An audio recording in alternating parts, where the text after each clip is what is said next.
Ever wish you could walk around inside of your favorite TV and movie homes? Well, on this channel, you can.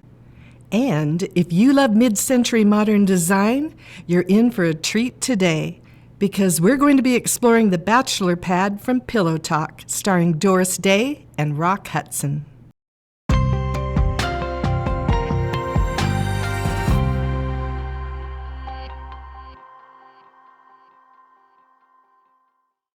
Hi, I'm Marina Coates.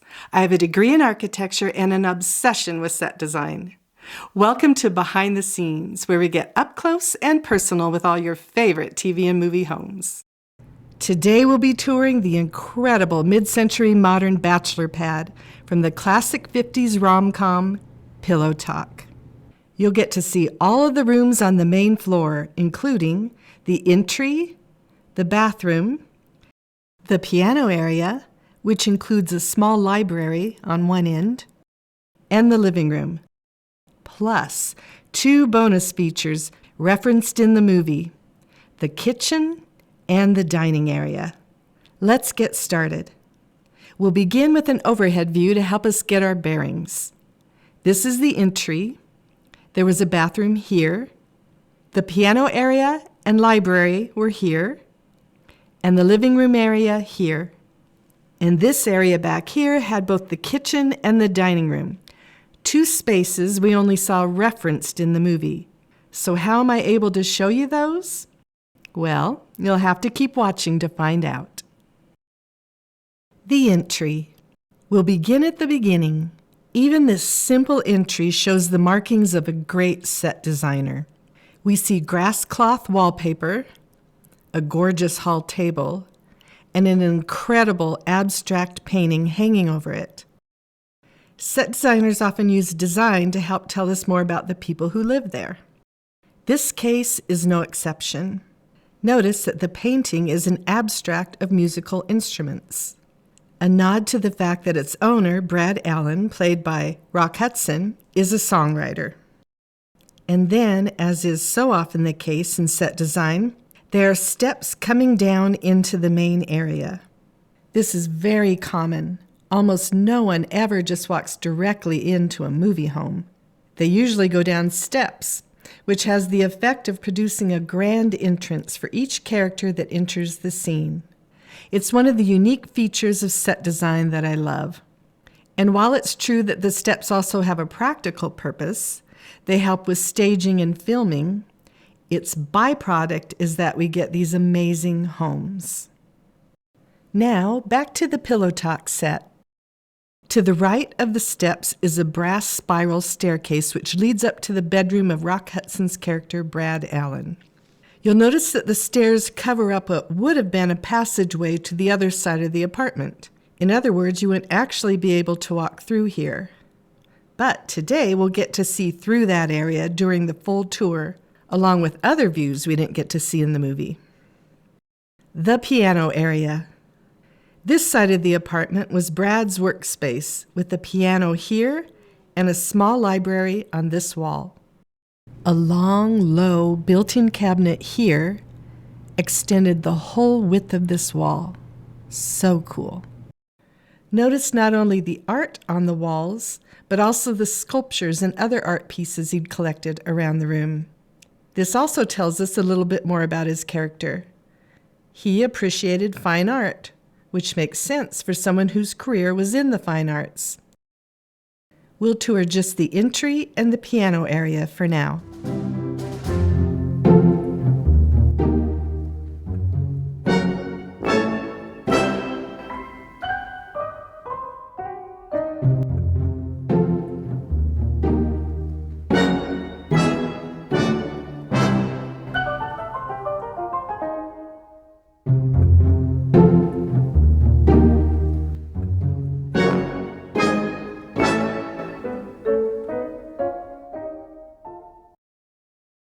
If you've never seen a 50s rom-com, this is the one to watch.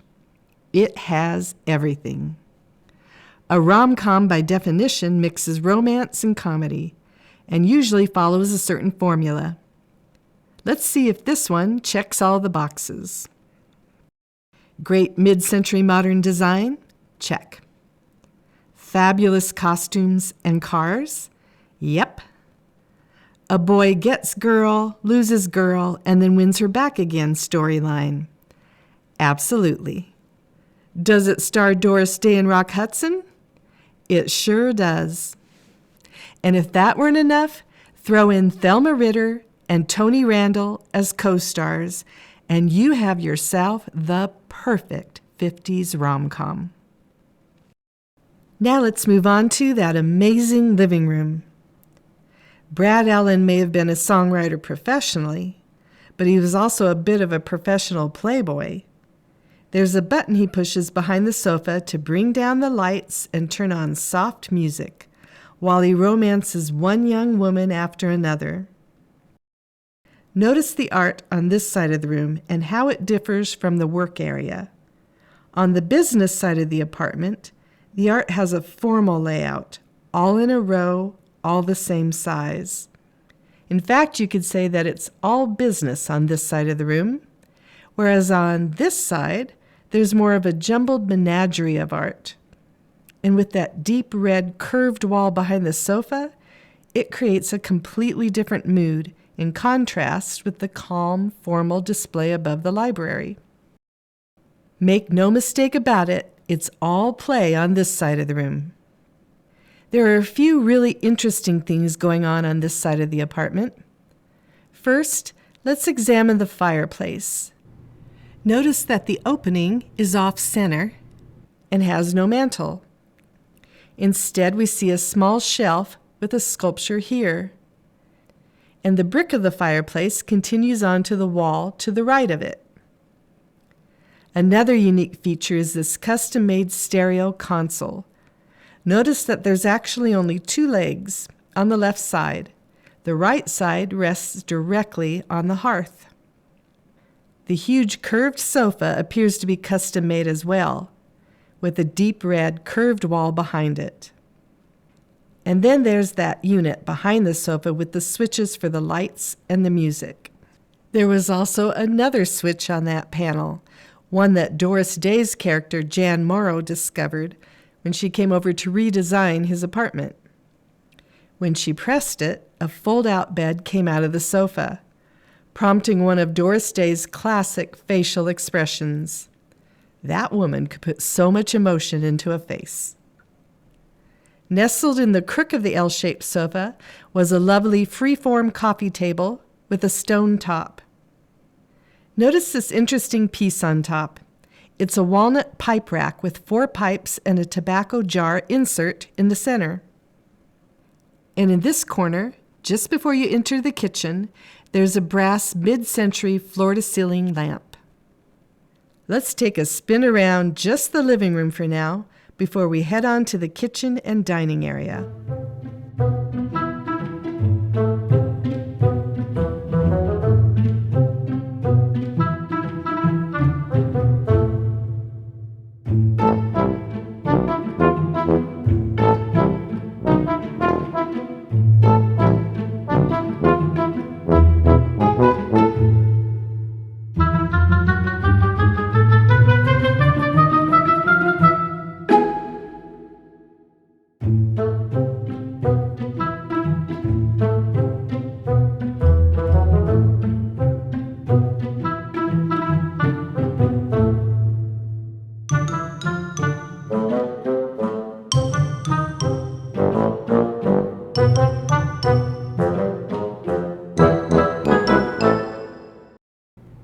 Rock Hudson's apartment is not the only set in the movie that is to die for.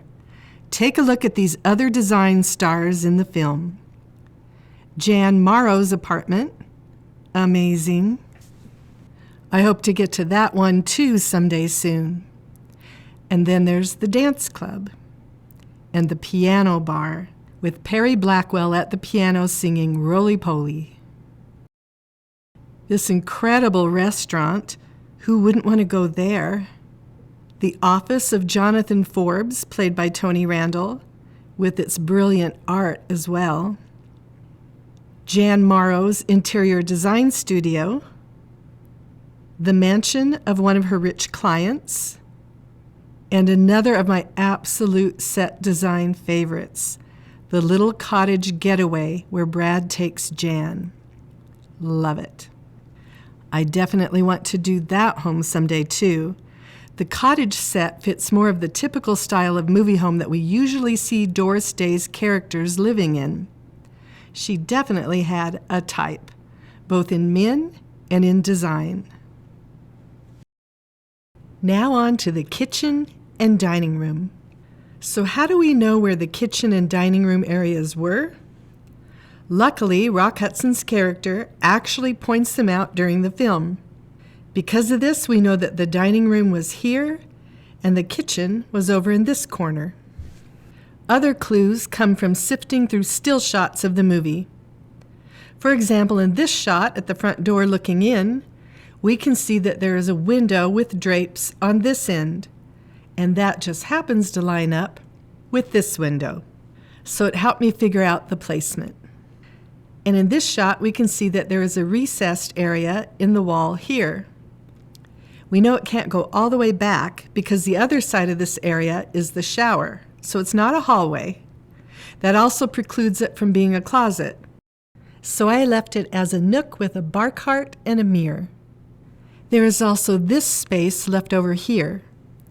So I left it as a closet that could be used for regular storage or as a pantry.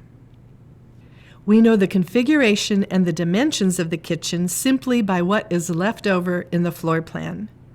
But I also needed to figure out what the kitchen might have looked like. So for that information, I went to another movie home, How to Murder Your Wife. This set was made just a few years after Pillow Talk and was also a bachelor pad, or in this case, if you know the storyline of that movie, a former bachelor pad. It too was based in New York City, and it even had a similar living room piano area with a long red brick wall. The character living here, Stanley Ford, played by Jack Lemmon, was a cartoonist and also had a lot of high-quality art and sculptures around his home. So I felt it was a fair comp for what kind of kitchen might be in the Pillow Talk apartment. Let's take a peek back there now before we do the full tour.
If you're curious how I make these tours, you can catch the behind-the-scenes action on my Patreon page, along with getting the first looks at the tours on their own without narration.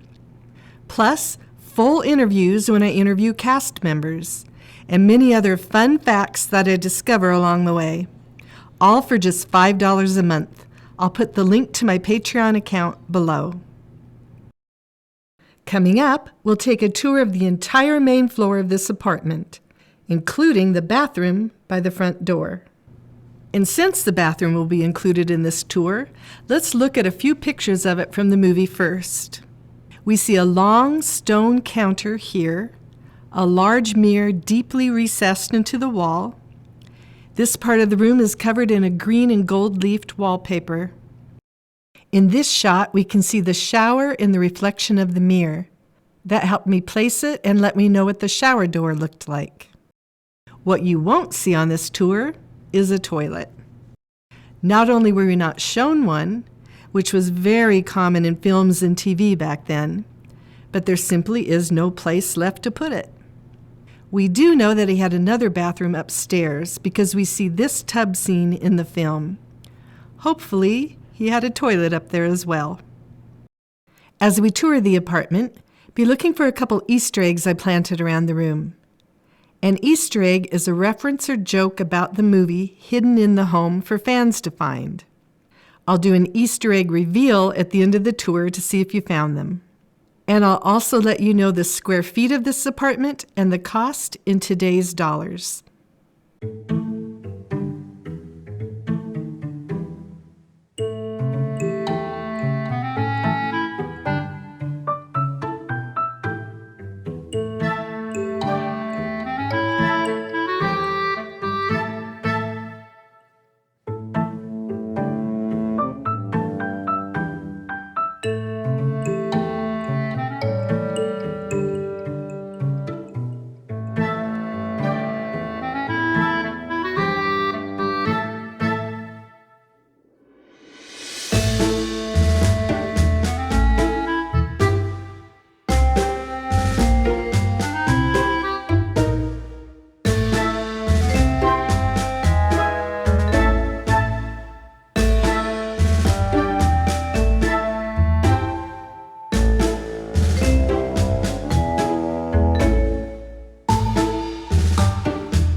And now, as promised, here's the Easter egg reveal, and then a fun little quiz. There was a pair of women's stilettos here by the sofa, and on this shelf, a magazine cover with Rock Hudson and Doris Day on the front. And in case you missed it at the end of the tour, here's the square footage of the apartment and the cost in today's dollars. And another fun fact, The original price of the Mercedes-Benz 300 SL Roadster that Jonathan offered to Jan was worth $10,950 in 1959 when this movie came out. That would be $120,000 in today's dollars. Quite a lavish gift, and she turned it down. Now for the quiz. Richard Rydell was the production designer for Pillow Talk. Which of these other movie sets do you think he created? Imitation of Life, Indiscreet, or Sunday in New York? And by the way, if you look really close, there's a small clue. And the answer is Imitation of Life. And the small clue? This painting appears on each set. What TV or movie home would you like to see next? Let me know in the comments. But as for today, that's a wrap. See you next time on Behind the Scenes.